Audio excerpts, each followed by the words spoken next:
Hi, everybody. It's Grace. Welcome to Eating Peace this week. So, I've sometimes spoken about the reasons or causes or kind of umbrella, giant topics and subjects and arenas that people experience that leads them to kind of compulsive behavior. Small compulsive behavior, big compulsive behavior, which includes eating. Eating for some kind of soothing or distraction or to get away from what's going on or to be pulled towards that, change the channel and go eat the food. But I wanted to talk today about the desire to eat or be compulsive or do it for this thing I mentioned, for soothing, for comfort, as sort of a something else to do besides the thing that's really bothering you. This is usually where emotional eating is born out of. Food and eating didn't really occur to you except when you began to be anxious or nervous about something, scared about something that was going on, or, you have empty silent space or quiet time, unscheduled time, and your responsibilities are low. And so here comes some of your thoughts, and in your mind appears the things that you feel afraid of. You might become aware of those. Doesn't always happen, but for some people, that's exactly what's going on in the evening hours at night. They feel compelled to begin to soothe themselves or distract themselves with sort of food and eating, this activity, because of other larger fears or worries that are, weighing in on them. And that term is a good one to use, weighing you down. So I know it's not always fear that is causing compulsive behavior, but it's so powerful and so potent for setting off that kind of cycle that I really wanted to speak to that today. I sometimes learned this by studying other people who write about the psychology of eating, but that there's 3 areas that lead to kind of compulsive movement that's emotional. That is fear, emptiness, and then a sense of being powerless.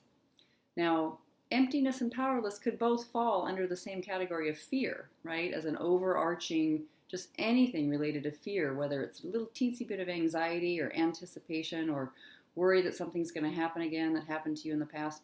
And just sort of space and emptiness could be something that makes them a little bit nervous. They're afraid, but not always. So I've used that as its own separate area and arena, like boredom fits into that. Emptiness, dissatisfaction, frustration. And then powerlessness, also distinguished as something a little bit different than overarching fear, because I feel like there's just like no-win situations where every option available to you that would be right doesn't seem like it's going to work. Just, you don't win, your choices aren't good. And that's got its whole arena in itself. And sometimes that can fit in the category of fear, but not always. So it's got its own separate kind of distinction just to be able to talk about these things. Today, though, the big one, the big kahuna, fear.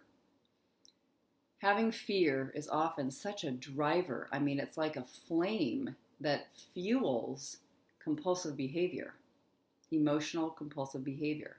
A need to go do something else quick, get out of this situation, get out of these emotions. I need something else. I want pleasurable emotions. I want relaxing emotions. I want to be calm. I don't like this nervousness. Here's a few questions you can ask when it comes to fear. Really, really helpful. So, first thing is, what exactly am I afraid of? What very specifically am I fearing in the moment? Because sometimes we'll just, I'm just nervous.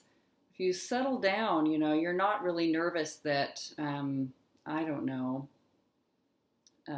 there's a hurricane coming. Maybe making the suggestion can begin to give you the fear of it, but I'm certainly not afraid of that where I live. It's never happened before. I'm just not in an area where that's the weather pattern.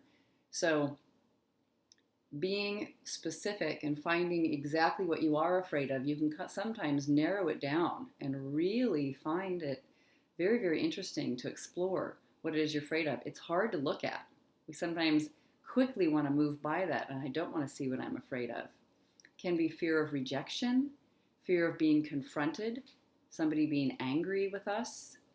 When you're looking at things like fear of heights, are you actually afraid of the height itself? Or are you afraid of falling, of injuring yourself? Are you afraid of disease? People are so often afraid of death, right? I mean, it's maybe one of the biggest fears of all. It's very mysterious, very strange. We don't really know what happens when we die, when we expire. And interesting to think about what's going on if you're afraid of death, if you're afraid of physical ailments that lead to death. What's frightening about that? How is that scaring you? I have been afraid in my life of other people that I care about, that I feel very close to dying, like my children or my partner or my parents when I was younger. When my father died, I'm actually not so afraid of that anymore. I feel like I'll feel the grief and the pain, but I understand it and it's not so frightening. I can see the survival that's happened and the clarity that's opened up for me when this thing that I was so afraid of actually happened. So another way to explore this is to look at how bad it actually is. Like this fantastic question that I first ever heard actually in the School for the Work of Byron Katie from Katie herself. It's a question that's often asked in the realm of doing the work. And that is, what's the worst that could happen? What is the worst that could happen in this situation? So anytime that you normally feel compulsive, like in evening hours by yourself, out with friends at that particular restaurant or in that setting, you feel kind of compulsive and nervous and anxious, or any of those ways that we nuance the feeling of fear, a little teensy bit of anxiety all the way up to terror, horror. What's the worst that could happen? You know, what pictures do you see? What are you anticipating? How likely is that to actually happen? Like, could you recover? Are you going to die if that, like I realized long ago, you know, it's interesting. If somebody else dies that I'm close with, I have heartbreak, I have grief and pain, but my body's fine. Nothing happens at all to my body. Just the emotional response happens within this body. So, exploring what it is that you're actually really afraid of by even starting to sit down and open up a journal question. Have somebody talk to you if you have a hard time writing what you're afraid of, because it's kind of a tricky and intense topic. You can have fear conversations. Get a fear partner that you want to study fear in your life and you would like to understand it better. Maybe not even have a goal necessarily to totally overcome it, or some like really high beyond goal that's like a wild expectation. Although nothing wrong with it if you do want to bring that. You know, I feel very sincerely determined to study my fear, and it would be my great wish to overcome it. Although, you know, fear does seem to exist in reality and seem to exist within. And if there was a huge loud noise or an explosion all of a sudden, my heart would probably start to begin to race and I'd experience adrenaline, and that maybe will happen for the rest of my life. So having expectations that are beyond, you know, human physiology is maybe not that useful. But I have a dear friend who is afraid of driving on the freeway because she had flashes of getting in an accident and losing track of where she was on the freeway many, many years ago. And it sort of began to become a phobia. And she's just decided to live her life never driving on a freeway for the rest of her life. Now, maybe she's being very safe. I mean, she's certainly there's no possibility, if she's never on the freeway, for getting in a car crash when people are at higher speeds. And there's a sense of fear around that could appear in any moment. I mean, you can do all this movement in your life to protect yourself from having that terrible thing happen, and it can prevent a sense of true relaxation. You know, I'm totally at rest and happy and at peace, except for this particular time, this particular thing that I might do, which is go on a freeway, or if I think about the freeway, or if I think about death and dying. So beginning to just simply look without necessarily pushing yourself beyond your own evolution, beyond your own, making yourself scared because you are so determined and angry, like you get on the other side and you're just like bullying yourself about your fear. This is an approach that is one of curiosity, compassion, care, and kindness for your fear, as if there is some part of you that is a wise, open-minded teacher that can explore fear with you. And you can get help and support from other humans who also feel fear or who have overcome some sense of fear and are willing to listen to yours. You can have a fear partner. You can have conversations. Therapy groups can be interesting and helpful for this kind of thing.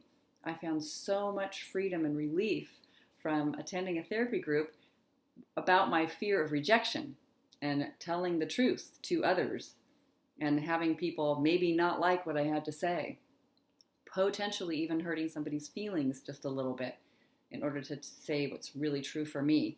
I learned that beautifully by doing group therapy, where it was our invitation to be totally and completely honest, but not hurtful, loving and honest. And I learned so much by being in that group.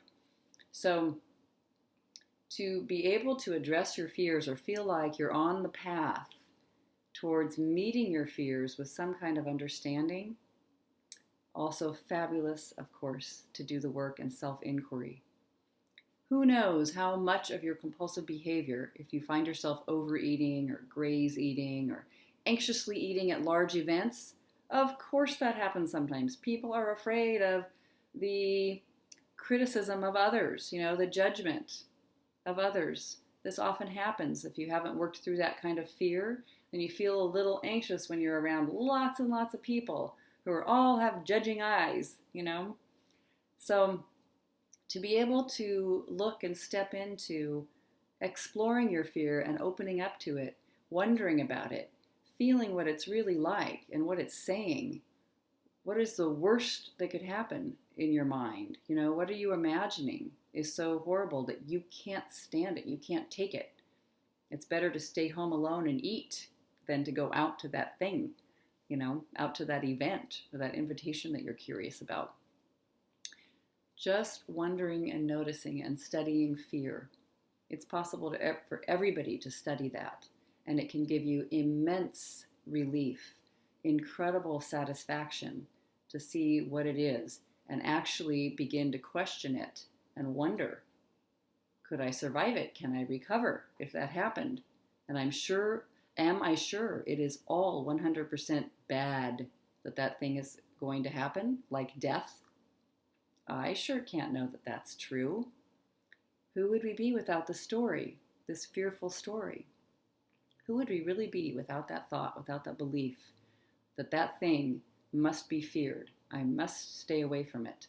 I have to have a thought that I'm afraid of this thing, these people, the situation.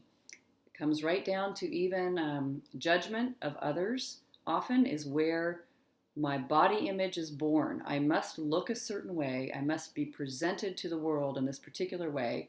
For me, teenager, thinness. Thinness has to happen because I don't want to be rejected. I want to be loved and accepted and admired and connected with people. And I began to think that thinness is the thing that's going to make that happen.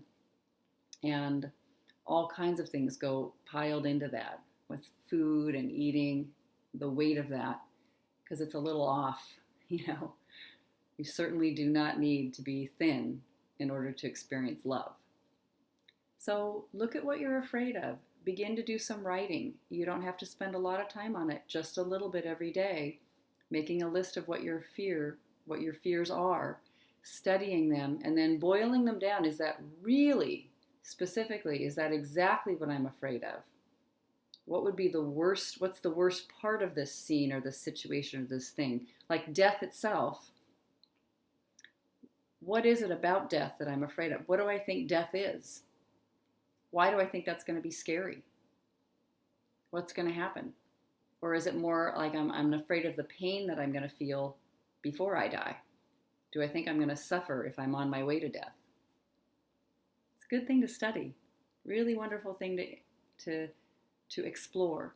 You notice the thoughts that arise like, I can't handle it. I have to stay away from that. I need to stay away from that person because they're really mean. Every time I get in their presence, they say something and I get scared and my heart starts beating.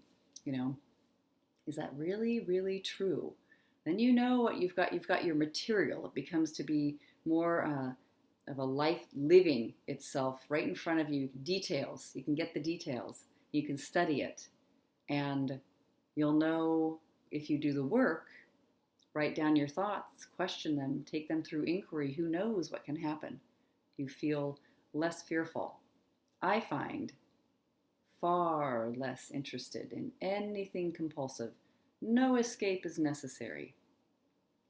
And it was the fear that went down and dissolved and got reduced. And wow, look at that. I just don't feel like eating so much anymore. So it is worth it. Let me know how it goes.